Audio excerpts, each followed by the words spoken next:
So our session this morning is about brand, trust and reputation, and really about the importance of brand and communication in building the trust, building the reputation of hospices and making sure that we can sustain the services that we provide at the moment and grow them into the future.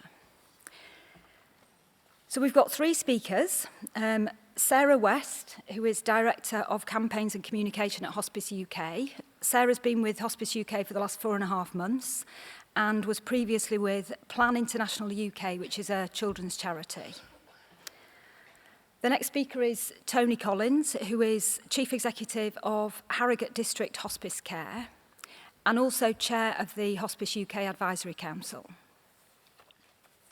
And our third speaker is Claire Marshall, who's Chief Executive of Compton Care, been there for about 3.5 years, and it's her third hospice, with her first hospice being just down the road from me in Leeds. So, over to our speakers.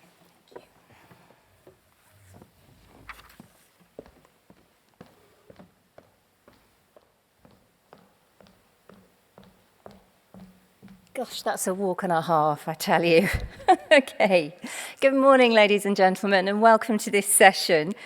I'm going to kick off with a sort of overview of why brand is important to trust and reputation. We're going to look at why even bother with this issue and look as well at a bit of a focus on digital communication and campaigning and how that can help increase the impact of your brand. And I finally want to give you an example of where a digital campaign and the strength of the brand around that made a big difference to other parts of the organisation. So let's start by looking at and being on the same page as to what brand is. It's definitely an idea that people have in mind when they're thinking about your service and your activities. But I think what's really important here is it's not just the physical features, it's the feelings that our consumers develop towards your organisation that create a brand. And it's the combination of this physical and this emotional cues that come out when you're thinking about a particular brand. And you can see some of the brands at the top of the screen there, and you'll all have slightly different responses to those brands. And it's generally, probably without you realising, a very emotional response. So your reputation and your trust sit on, to some degree, an emotional response. And it's particularly strong, I think, in the hospice sector. So brand is who you are, it's what you do, but does it carry all the way through everything? Is it like that stick of rock and the message that continues all the way through? Are your shops and your volunteers really clear about your brand? Do they know how to speak to the public? And does the public walk away with the information you want them to walk away with? So why even bother? Well, there's lots of research out there, but in 2018, the Philanthropy Impact Survey highlighted the top 3 risks that charity leaders were concerned about. And you can see 2 of those top 3 are rooted in brand: how you're perceived and how you're funded.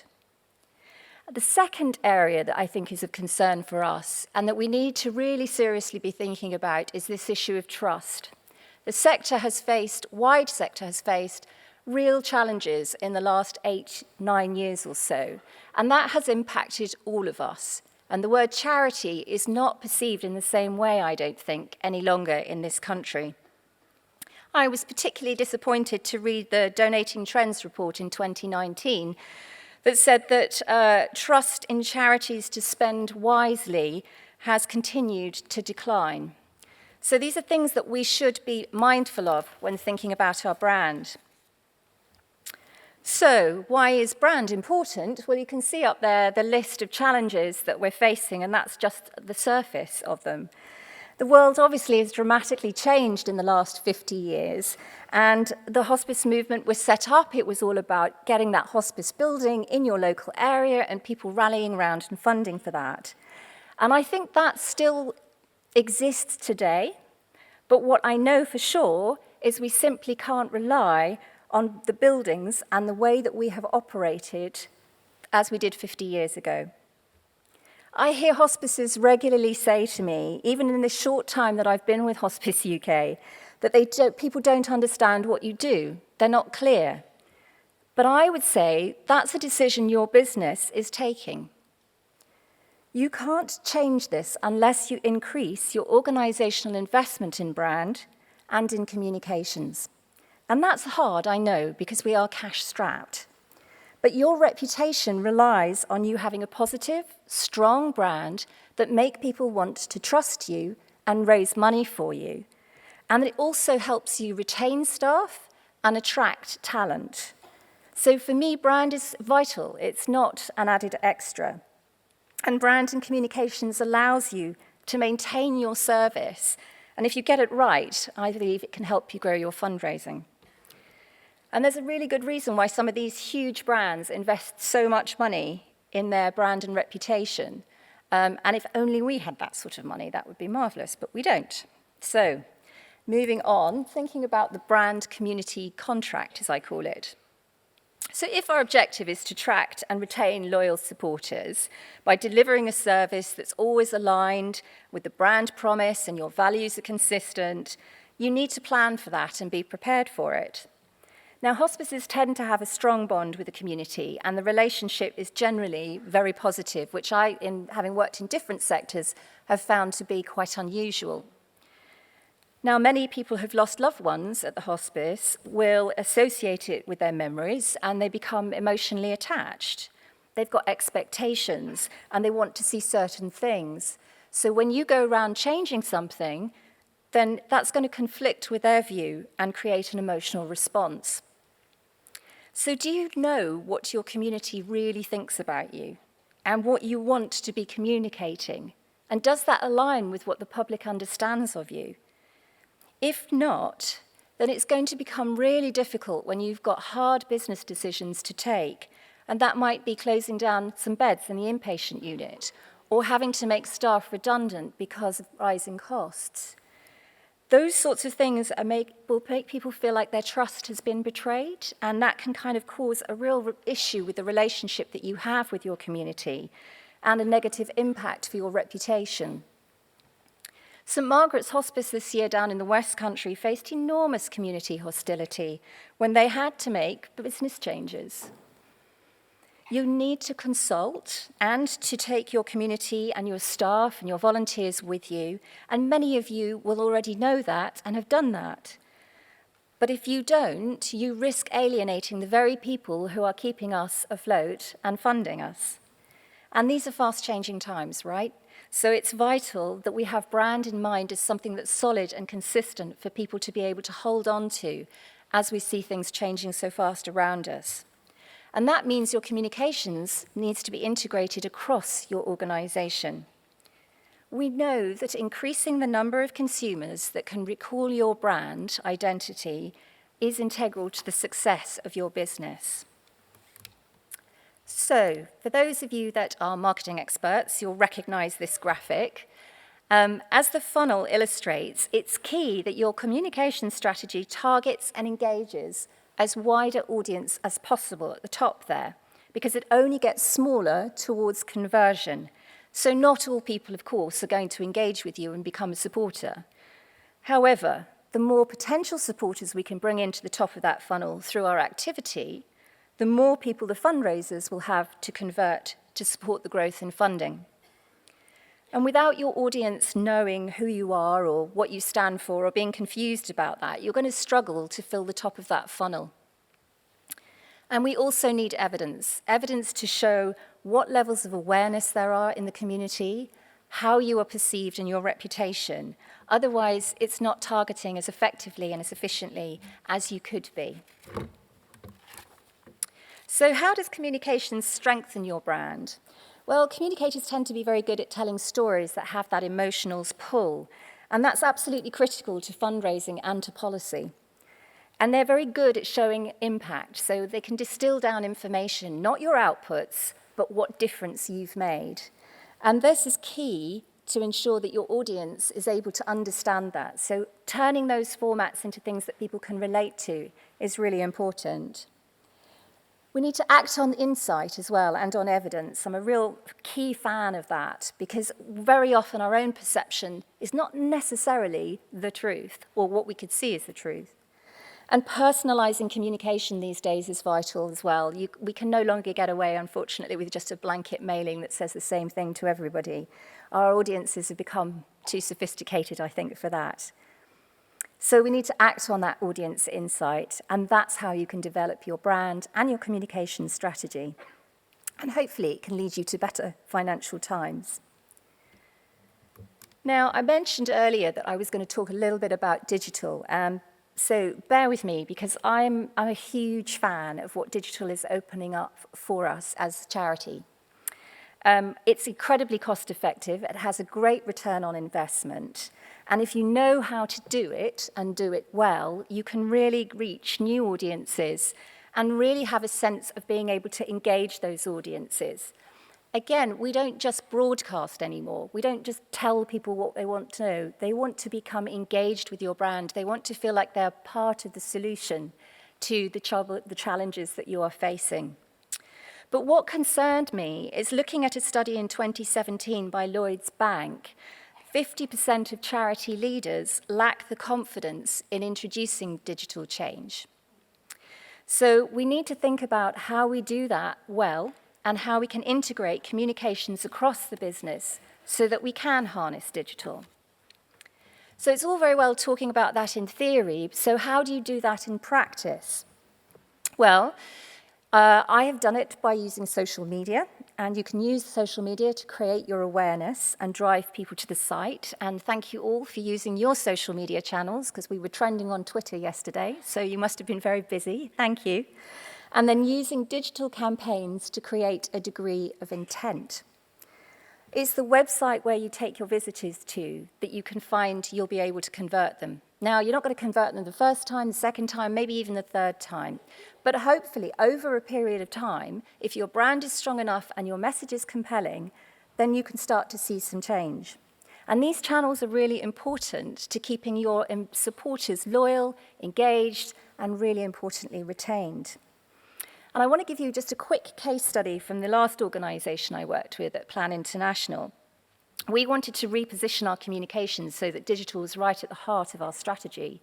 And Plan is a children's organisation and girls' rights. We do a lot of campaigning on girls' rights. And we decided to focus on digital because we simply didn't have the cash to be able to do lots of big, glossy brand advertising. So we decided to go ahead with this, and within about a year or so, new websites, focusing on getting the right messaging out through digital, we saw 40% of our website donations assisted via more than one digital channel, which was a surprise. What was even more of a surprise, and a very welcome one, was that a rough idea of conversion was 10,000 visitors were converted to 1.3 thousand new regular givers. And that was all online. And then I'm going to take you through a very quick case study, because I think this gives a really good idea on how we can learn from different sectors with different experiences. And no, they're not identical, but there are certain things that I think are really interesting as this plays out. If you get it right, digital campaigning can have a positive benefit across your organisation. So one of our digital campaigns was to advocate for a period emoji to be available on mobile phones. And we just sat there and thought, this is ridiculous. You've got a long-nosed goblin emoji and a pizza emoji, and you've got nothing to talk about around half the world's population who have periods.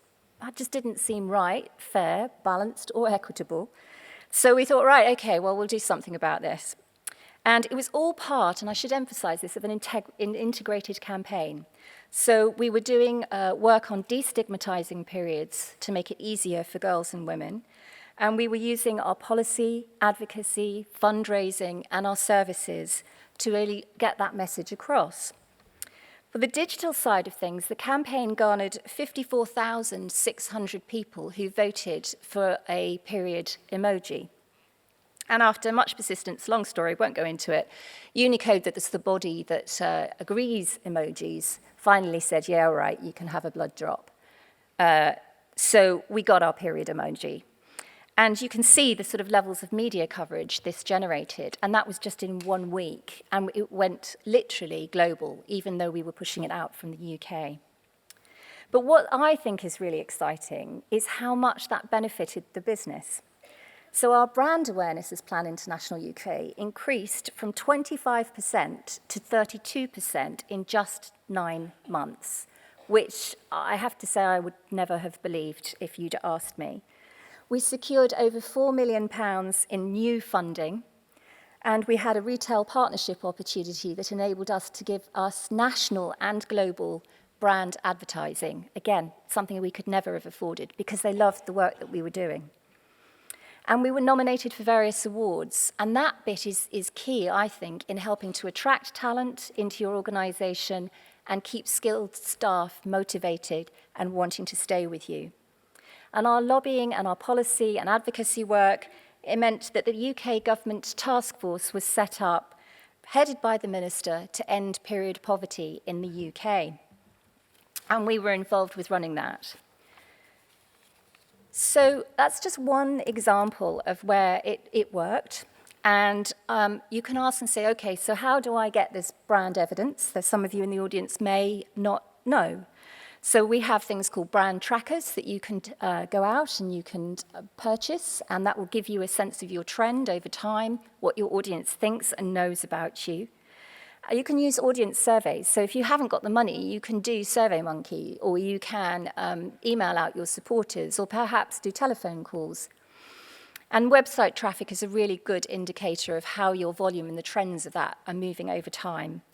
You've got social media channels that can be measured. And you're looking for volume of mentions, reach, and engagement, and particularly the engagement. And all this research information is the foundation on which you build your communications, your brand, your marketing.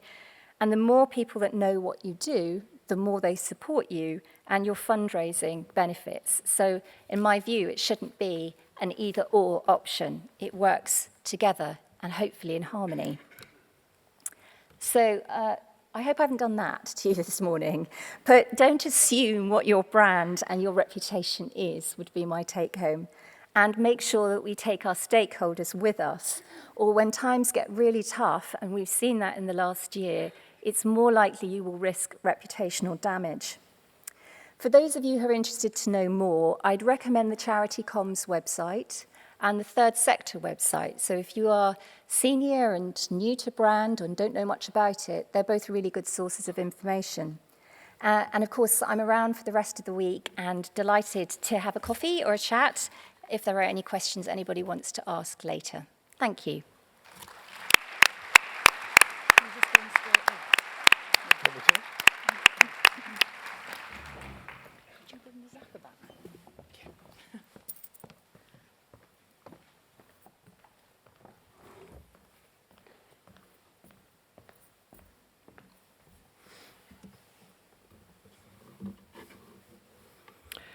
Good morning.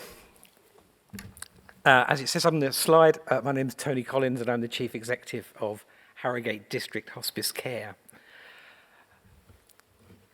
In 2008, everything in my life seemed so simple. The organisation had one name, one identity and one brand, and they all merged into the same thing. We were St Michael's Hospice, a beautiful, leafy, caring, white middle-class hospice providing an inpatient unit and some good old-fashioned day therapy services. We were well thought of, and everybody thought they had a similar version of what we do in their minds.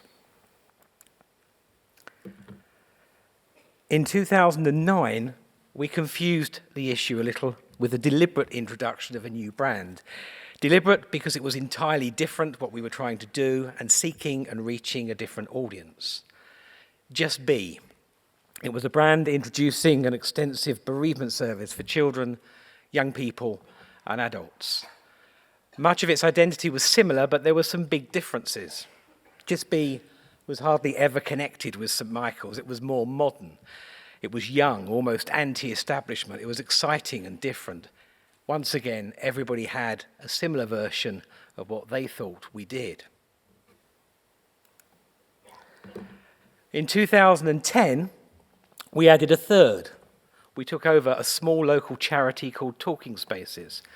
And this was a specialist counselling service working with those living in domestic violence, also having been victims of other serious crimes and those with significant mental health problems. This brand and identity was, partly by the nature of its work, fairly low profile. Amongst healthcare professionals, its identity and understanding was one of a small, stretched, homegrown service. It had a good reputation for outcomes, but very much in the sidelines.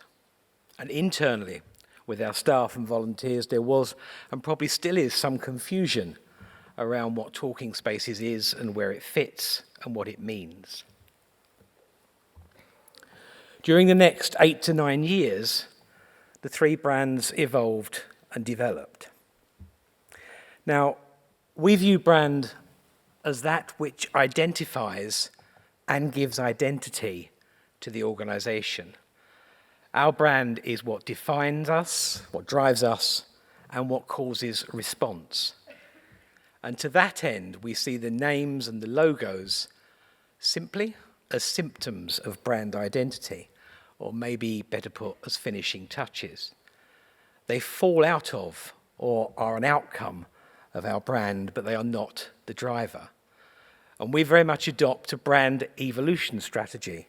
We watch and we monitor changing perceptions of us and our work. And where we can guide that and react accordingly. Over that period from 2008 to 2019, the services provided by St Michael's and Just Be and Talking Spaces changed a lot. The introduction of a community-based end-of-life care service, a specialist neurological provision. There was high-profile focus on the underrepresented groups, including homelessness and dementia. Our identity was changing. Our fundraising became much more sophisticated as we increased our impact and turnover sevenfold. So there were new groups of new stakeholders. We suddenly found ourselves working in close collaboration with the hospital, a dementia charity, schools, and even the corporate sector. What we were and what we are was becoming much more varied in perception. Different stakeholders saw different identities, which is fine as long as all remained honest and true. As that happened and is happening, the areas of similar understanding of our brand becomes a little narrower. Different versions for different people. What does St Michael's mean? What is our brand? Some of the values then come trotting out, the ones we're all familiar with. They're so caring, they're so patient-focused. The brand is hung on to, defended, becoming an identity in itself. We are loved and cherished. That name and logo become ever more important. And as Sarah touched on, our brand never sits in isolation. It's understood and it changes its understanding in the context of other brands surrounding us over which we have little or no control. Brand charity has taken some big hits recently, and it's changing its meaning. Less trusted, more scrutinised. And then there's brand hospice or hospice care, which over the many years I've been in the hospice sector always seems to create a fascinating range of emotional responses, and I'm looking forward to hearing Claire talk us through that. Throughout all of this, we're proactively brand managing, we're effectively guiding and protecting our reputation and listening to those responses we're getting from an ever-widening group of stakeholders. Just Be, for example, is like a teenager now. Or my version of teenage anyway. It's testing boundaries, it's pushed limits to do things differently. And the identity or brand is significantly developed with trust, quality, and remarkable outcomes now a part of how we're perceived. And we're confusing the issue even further with a newly developed emotional wellbeing and mental health service now in 25 secondary and primary schools in ours and neighbouring what were traditional geographical patches. Talking Spaces has somehow naturally shrunk from view, but it's still used and now very much part of the Just Be brand. On April the 1st of this year, following a year or more of close collaborative working, We then merged with another organisation, which had the name Herriot Hospice Home Care. Actually, we were encouraged to message it not as a merge, it was two organisations becoming one. The merge story, from a brand perspective, is quite an interesting one. It started with me chairing a relatively small merge exploration group, which was comprised of a few selected trustees from both boards, senior management from both organisations, and we threw in a charity specialist solicitor just for good measure. And the starting place for the working group was to flush out and put on the table the true deal breakers. That is to say, those areas where there would be no compromise and could cause either or both parties to walk away from the table if they don't get their own way. And the process was that once exposed, each would need to be dealt with before any other area of merge was explored, or indeed the exploration was continued. What emerged from this were three deal breakers. Two of them were dealt with and put to one side. Both parties reached a conclusion they didn't have a problem with those areas of non-compromise remaining as was. But the third was brand. St Michael's Hospice said, "I don't care what you do and how you do it, but we must still be called St Michael's." And Herriot Hospice Home Care responded with, "We are Herriot until we die, and nothing will take our name away from us." And we spent a lot of time on this deal breaker because we wanted to come away from just the names and the bloody logos. What both parties were effectively saying was that they wanted to protect their identity, their meaning, which was contained within their names and logos. The identity that for St Michael's is about Harrogate and surrounding districts. It's trusted, it's established, it's reliable, it's loved and supported. It's a local charity serving local communities that keep it going. Herriot Hospice Home Care is a hospice without walls, working across the Yorkshire Dales, reaching hard-to-reach farms, and being literally knee-deep in good Yorkshire rurality. Firmly set in the Yorkshire Dales, it's small, it's earthed, it's trusted, it says it as it is. And add to that the brand Herriot and its association with the James Herriot books and the Yorkshire Vet, the brand, the identity, the meaning, and the reputation of all of that was being tabled as a deal breaker. So that became easy. Of course we're going to protect reputation. Of course we're going to protect sustainability and support of the organisation. And with the merge now looming, that now meant that we would protect reputation and support of both brands. We would continue as is and watch and listen and monitor and react to the evolving response and understanding of our identity. We resurrected the actual name of the one organisation only ever previously seen on annual accounts and legal documents, and worked on the basis of our legal statement. Finishing off, as you see, with the family of brands, including Herriot Hospice Home Care, St Michael's Just Be, and Talking Spaces. And in less than 12 months, those brands are already evolving, and we are adapting and responding in order to protect and guide our identity and reputation. The newly emerged, albeit low-profile brand of Harrogate District Hospice Care is not well received, and actually is beginning to work against that brand and sustainability protection we were seeking. It meant nothing to St Michael's identity other than, "Oh, you mean St Michael's." But meanwhile, in Herriot land, there's much more concern that the earthy, gritty Yorkshire Dales is not part of the toffs of Harrogate. And it turns to money, as the people of the Dales protested at the thought of their hard-earned pounds going to the jewel-encrusted paths and streets of Harrogate. It was important. It is important. So we're going to change the name of the organisation as a symptom of our brand management The new name will be the finishing touch, I hope. On the other hand, the significant expansion of what was a virtually dormant bereavement support service in Herriot land created some confusion with their brand identity. And the response was interesting along the lines of, oh, you're doing that as well now, are you?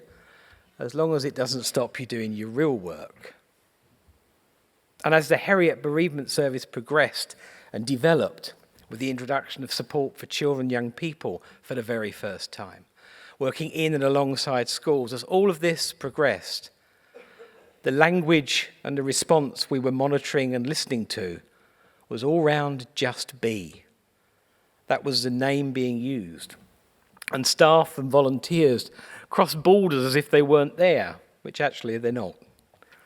The reputation, the identity and response to the new Herriot bereavement service was to accept the name Just Be with open arms and enthusiasm, and not a hint of feeling threatened. As a result, the name of the service across both St Michael's and Herriot land is now Just Be. It's the finishing touch to the journey of the brand so far. At our organisation, we have invested and are blessed with a highly talented communications director and communications team with a specialist interest in brand management. The director is actually the one that should have been standing here. I was second choice. Well, actually, I was third choice after she fell sick. But what the organisation and I have learnt from her approach, and indeed from experience, is firstly this: take brand seriously. And by that, I mean always consider the impact of change, no matter how small that change is. Change that's both internal and external. Consider the impact of that change to your brand, because it is likely to lead to a change in response from one or more of your vast numbers of groups of stakeholders. Second lesson is to let brand evolve and don't necessarily seek to lead with name and logo and colour changes. And the third lesson is that for us, so far, brand evolution never stops. Looking into the future, we currently provide an extensive end-of-life care service in the community across both Herriot and St Michael's patches, and that growing identity and response to this work we're doing in Harrogate seems somehow different to our other services. And what we're monitoring and hearing is more akin to the identity of Herriot. So we'll listen a bit more, we'll monitor a bit more. But we may see the Herriot Hospice Home Care brand cross boundaries with more of a service focus than a geographical focus. And the non-bereavement work carried out under the Talking Spaces brand is almost naturally being replaced with Just Be in the responses of all stakeholders. So we will probably formalise that and remove the Talking Spaces brand. And as our schools-based emotional well-being and mental health support is online now to more than double in size over the next couple of years and is already crossing all perceived geographical boundaries, as we're introduced to new groups of stakeholders, we're noticing some confusion between the Just Be bereavement support and the Just Be schools work. And we've also noted that in very many of the schools that this service is provided in, it's being referred to by staff and pupils as their place to talk. So we're currently reacting to that evolved brand response by splitting the brand to Just Be bereavement support and Just Be talking spaces. And just to wrap it up, because I have run out of time, I think I should emphasise, as Sarah did, the externally controlled brands over which we have little or no control are becoming so much bigger and so much more complex alongside our own, influencing our own brand identity. And that, for me, is driving the need for more consistent and effective monitoring and response. Thank you.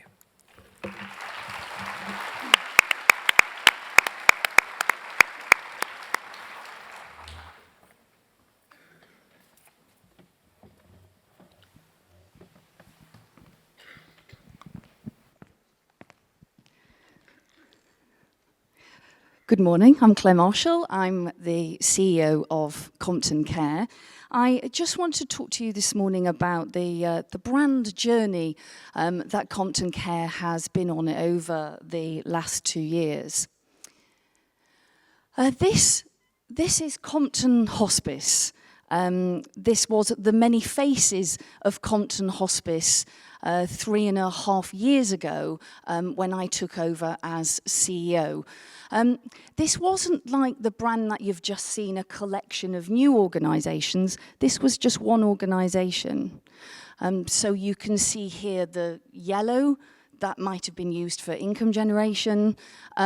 We have the grey that I think was education, or maybe it was the green was education. We'd got the blue, which signified clinical, and the white, I can't remember quite what that was about.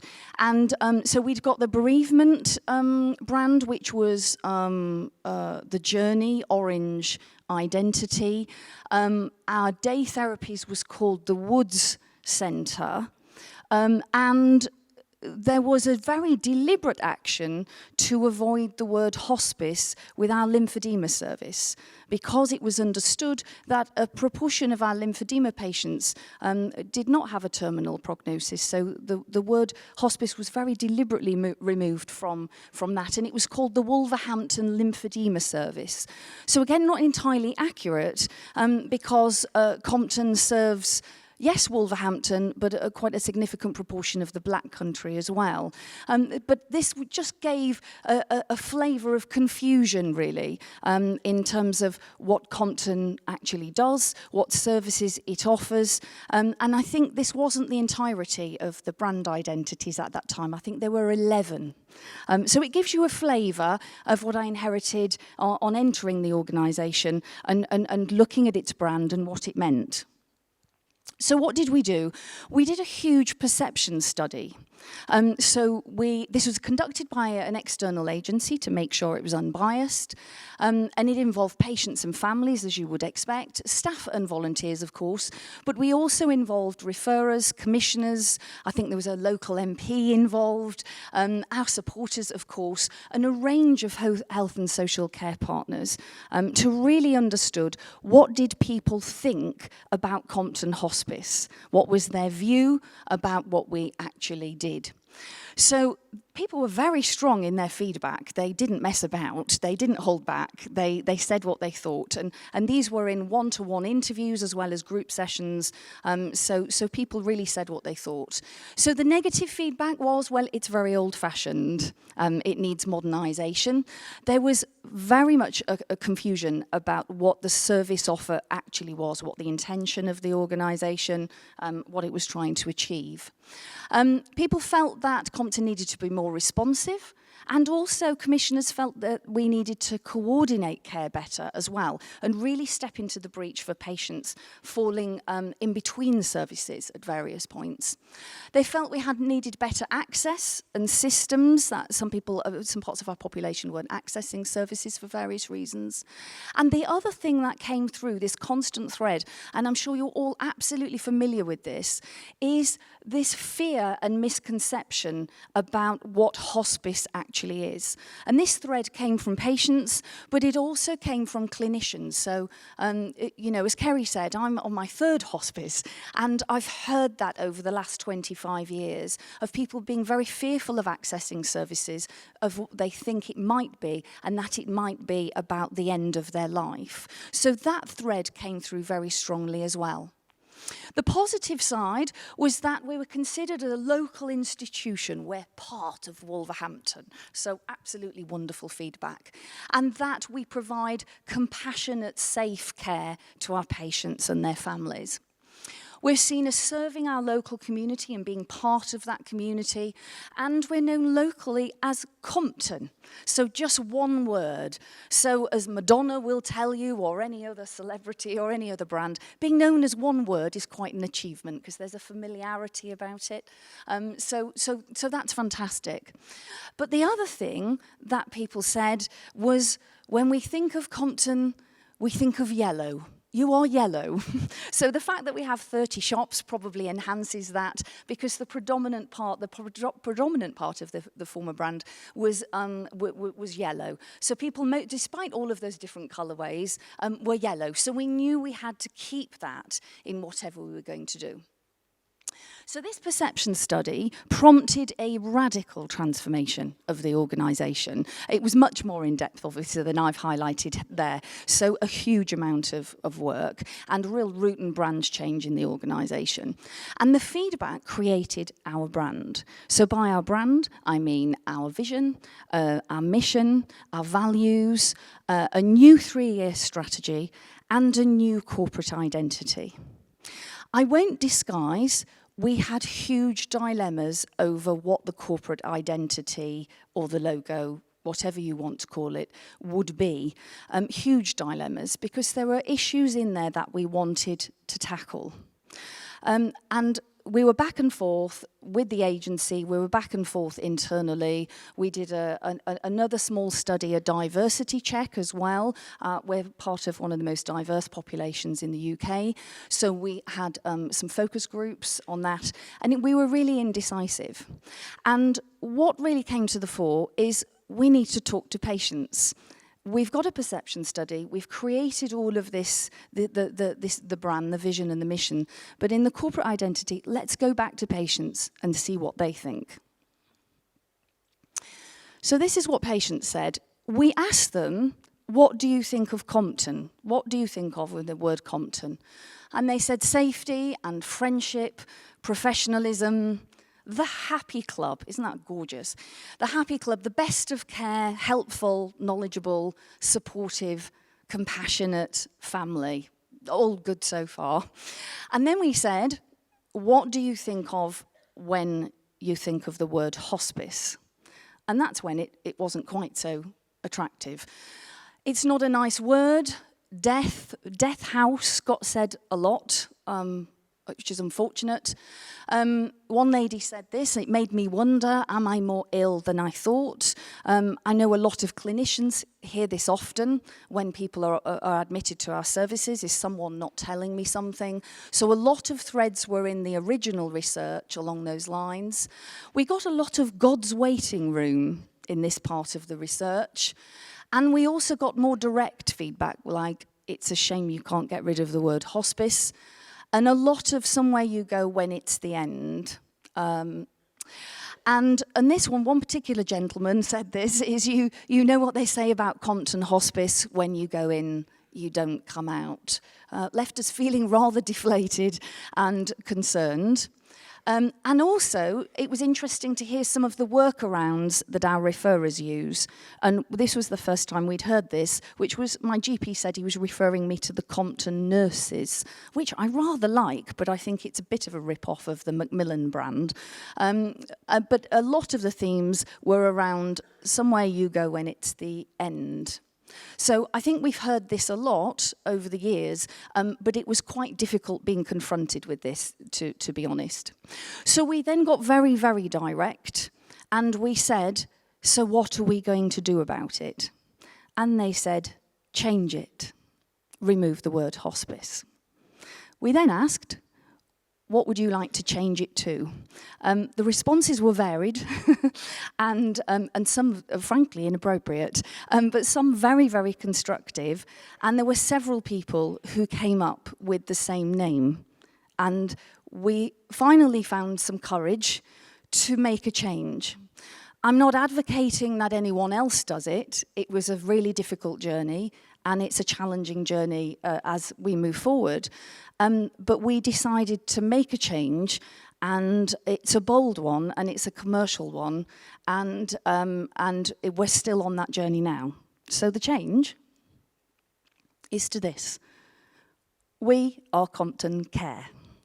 So this is our brand, which is our patients.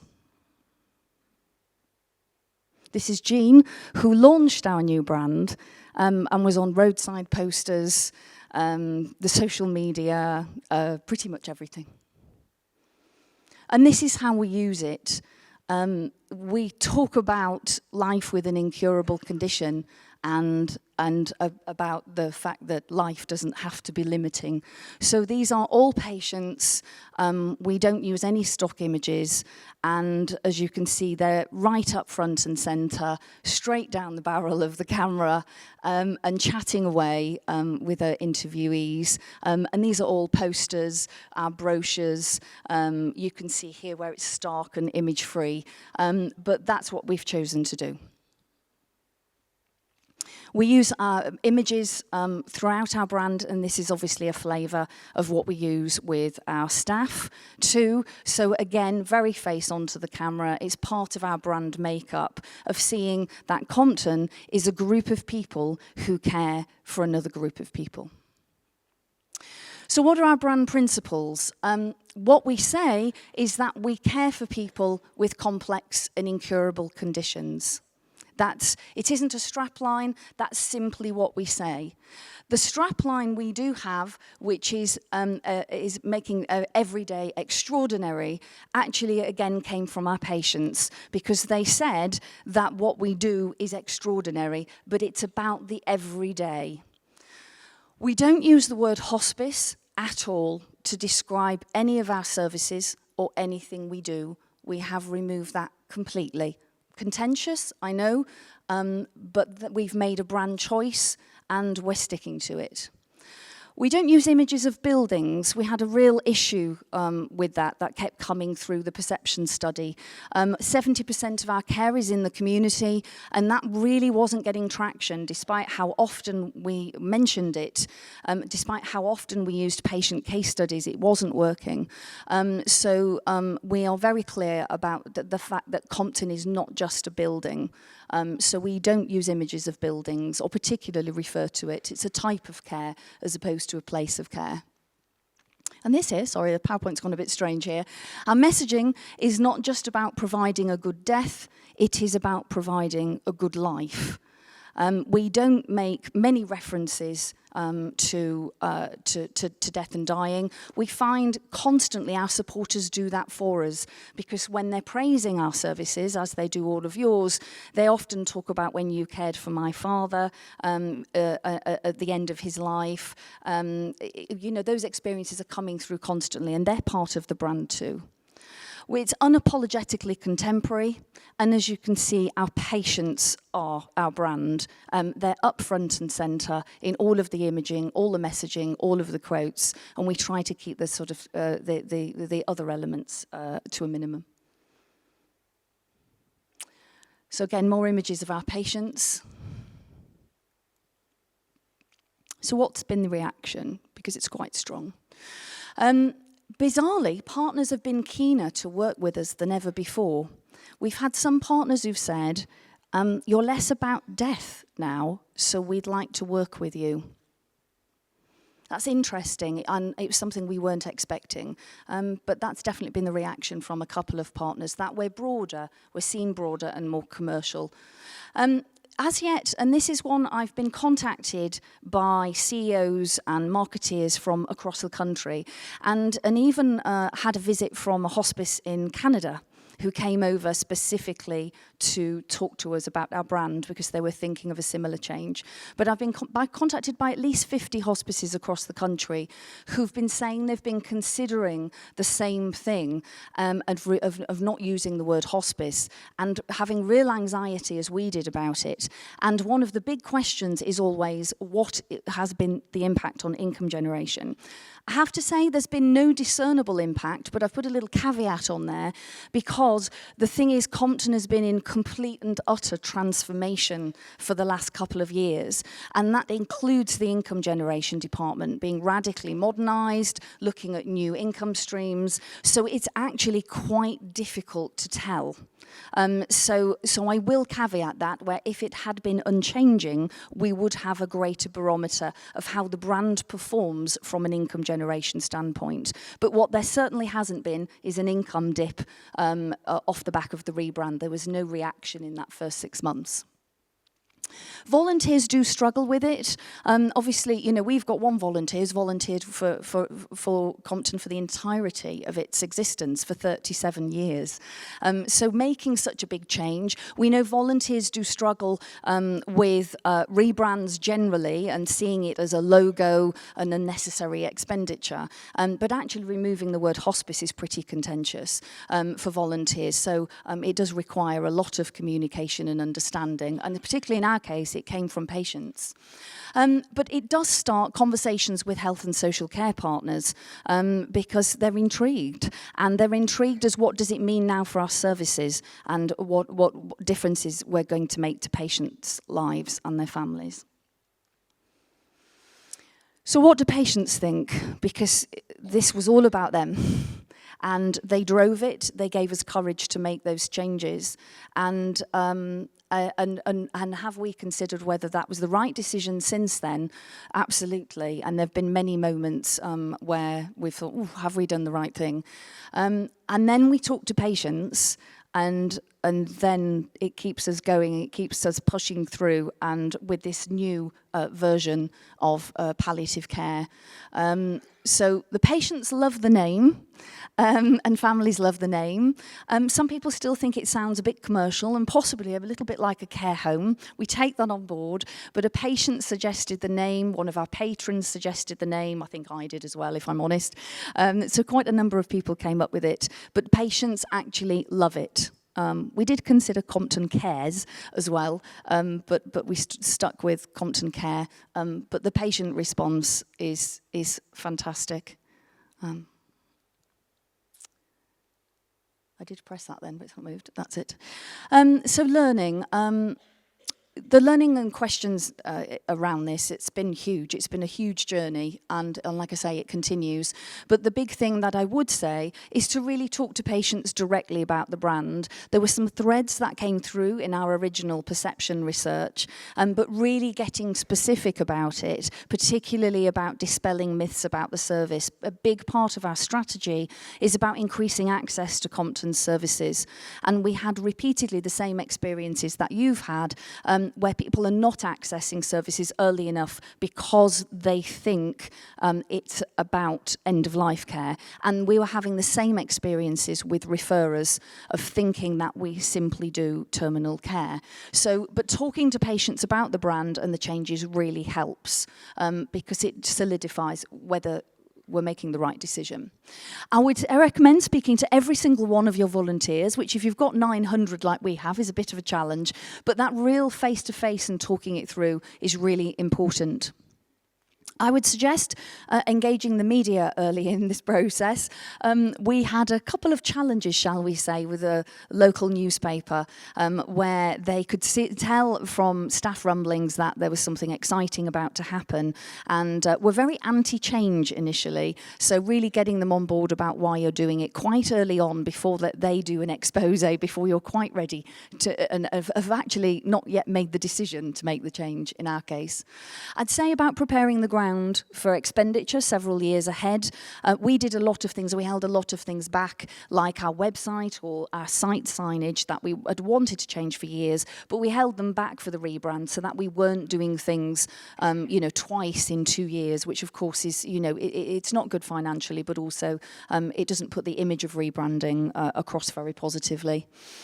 And also, I think, as an ex-income generator myself, I think we really have to put our income generation teams into sales drive, because lots of charities across the country have to market and fundraise on a brand that is not as obvious or as reputable as hospice.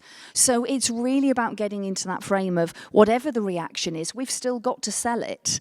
We've still got to position this for patients and families, we've got to position it for referrers, and we've got to position it for supporters to continue to fundraise for us. So it's really getting that acceptance for fundraising, is that there might actually be a change. We haven't found a discernible one, but there might be a change, and your job is to sell it in.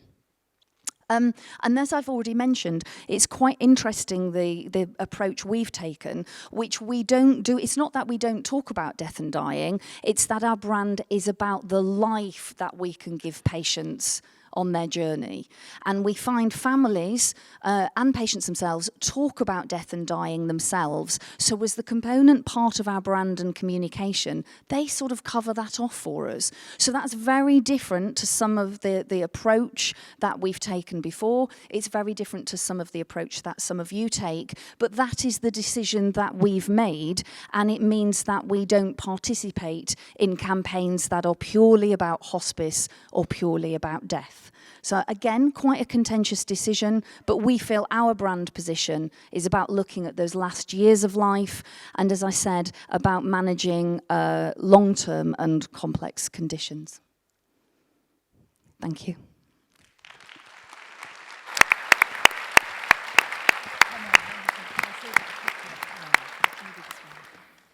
Thank you very much to Claire and Tony and Sarah for really fascinating and engaging talks to us there. I know we're at 10 o'clock, but I just want to look out and see if we have got any burning questions. We could just take one or two questions. Yeah. Thank you for those talks. Can I ask Claire, who's the last one to present? I mean, I think many of the hospitals, I'm chair of a trust, we've got a brand, and we could call ourselves OK from Care. The thing that worries me slightly about the pictures is this uniform, and I just, it looks very corporate to me. I just wonder what patients felt about that. You've got your grey uniform with your yellow stripe saying whatever on it, and it sort of, to me, it was sort of bringing home a private company. Being frank, I'd be interested in your comments. Okay. Yeah, I think it's definitely been a tricky one with staff, actually, rather than patients. So it does look quite corporate. You're absolutely right, and that's the decision we've taken to go down that road. I have to say it's not been an issue with patients. I think patients are more concerned about identifying the right person who's in charge of their care. I think patients are more concerned about the quality of care and what they're experiencing from your service. So actually that hasn't been an issue there. I think staff have commented that it looks quite corporate, for sure. And like I say, we are, I suppose, taking an unapologetic commercial look and feel. But still, it's about people at the core. Everything we talk about is about staff and patients, and everything we're communicating is about their experience. So what we're trying to do is make sure that the brand as a whole has, it's not just that it's a friendly feel, we're not making it feel a certain way, it is a certain way. So I think it's very much focused on quality and experience, and what we're trying to get across is that quality contemporary approach. So it's very much gone from quite old-fashioned and to quite a corporate look, but yes, that has been entirely deliberate, and that seems to be working quite well thus far. Brilliant. Good Hi. question too. Have we got one more? Yes. Yeah, hi. I'm just quite curious about why any notion of death and dying is kind of removed from your brand, because you're saying about having living life every day, an extraordinary life every day, and I suppose I'm a little bit concerned that if we're trying to take away death and dying from a brand which is primarily focused on people with life-limiting illnesses, you're almost tabooing dying from the whole entity. That's what I'm a little bit concerned. You're saying there that families speak about death and dying. Actually, they don't. And that's what a huge amount of the issues around it is that there's facilitative work that we do in hospices or facilities, even care homes, but that's our role in all of this. So you're removing that, it's almost kind of poo-pooing death and dying as a reality in life. So I'm just wanting to hear why you've gone that road. Can I just say, we're not making death a taboo. That isn't the case at all. So it's not that we don't discuss death and dying. What I'm saying is the focus of the messaging is around the management of long-term conditions and people living life. And we make it quite clear that it's about helping people and supporting people to live life with an incurable illness. So we're really clear that this isn't about a situation where we're not talking about someone with a minor condition. We're talking about people, we talk about conditions a lot and the kind of conditions our patients are dealing with and how complex and how challenging they are. So death and dying is part of the discussion, but what I'm saying is it's not the primary focus of it. So that's what's shifted, because, and we've experienced that every time we push a message out, every time we push a campaign out, as I mentioned, families will come back and say, this was my experience of Compton, they did a fantastic job with my family, this is what happened. And because they're often talking retrospectively, it's then their conversation is all about the death. And hopefully, and most of the time, they're speaking to us because we helped their family and that it was a good death and that we've been supporting the family after the death. So it isn't that we don't talk about it, it's just not the primary messaging. And also the challenge is, I think, for everyone and every charity, there are 170,000 charities in the UK, it's also about focusing your messaging and being clear. And if we have multiple messages, that's quite hard. So what we've tried to do is focus that, because in marketing terms, really what we try to do is have one message. So it's about that helping patients to live and them being the focus of the brand. But we have to make some choices if we're going to be really clear on our messaging. Brilliant, thank you very much. I think we'd better wrap it up there, but I think all of our three speakers are around for the day if people want to pick up questions with them separately. So could I just ask that everybody gives a big thank you to Sarah and to Tony and to Claire. Thank you.